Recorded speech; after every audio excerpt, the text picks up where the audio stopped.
भारत के एक उच्च स्तरीय संसदीय प्रतिनिधि मंडल ने स्विट्जरलैंड के जिनेवा में आयोजित अंतर संसदीय संघ की 5 दिवसीय 191वीं अंतर्राष्ट्रीय असेंबली में सक्रिय रूप से भाग लिया।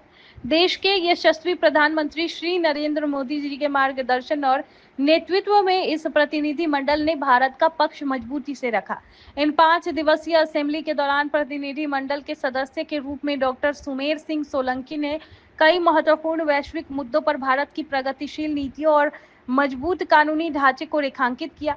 असेंबली के अतिरिक्त भारतीय संसदीय प्रतिनिधि मंडल ने महत्वपूर्ण द्विपक्षीय वार्ताओं में भी भाग लिया। डॉक्टर सोलंकी ने डिजिटल वातावरण में बच्चों के अधिकार विषय पर अपने संबोधन में कहा कि डिजिटल दुनिया बच्चों के लिए अवसर लेके आई है। उन्होंने बताया कि भारत के मजबूत कानून जैसे पीओसीएसओ एक्ट 2012, आईटी एक्ट 2000 और भारतीय न्याय संहिता 2023 बच्चों को साइबर अपराधों से बचाने के लिए प्रभारी है। भारत सरकार ने 2020 में भारतीय साइबर अपराध समन्वय केंद्र की स्थापना की है और national cyber crime reporting portal व टोल फ्री हेल्पलाइन 1930 के माध्यम से कोई भी व्यक्ति साइबर अपराध की रिपोर्ट कर सकता है। डॉक्टर सोलंकी ने सभी राष्ट्रों में से मिलकर ये सुनिश्चित करने का आह्वान किया कि डिजिटल युग हर बच्चे के लिए एक अवसर का स्रोत बने, न कि डर का।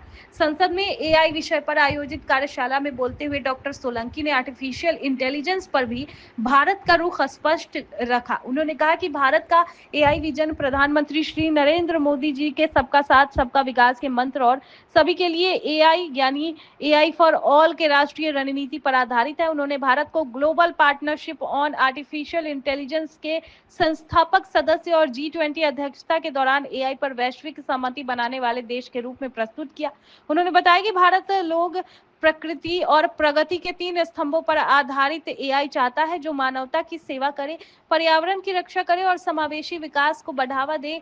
उन्होंने भारत की संसद में डिजिटल संसद और रियल टाइम अनुवाद के लिए संसद भाषिणी जैसे एआई आधिकारिक नवाचारों की भी जानकारी साझा की। उन्होंने स्पष्ट किया कि भारत में सभी गोद लेने की प्रक्रियाएं, चाहे वो किसी भी धर्म की हो, केवल जुवेनाइल जस्टिस एक्ट 2015 और एडॉप्टेशन रेगुलेशंस 2022 के तहत ही होती है।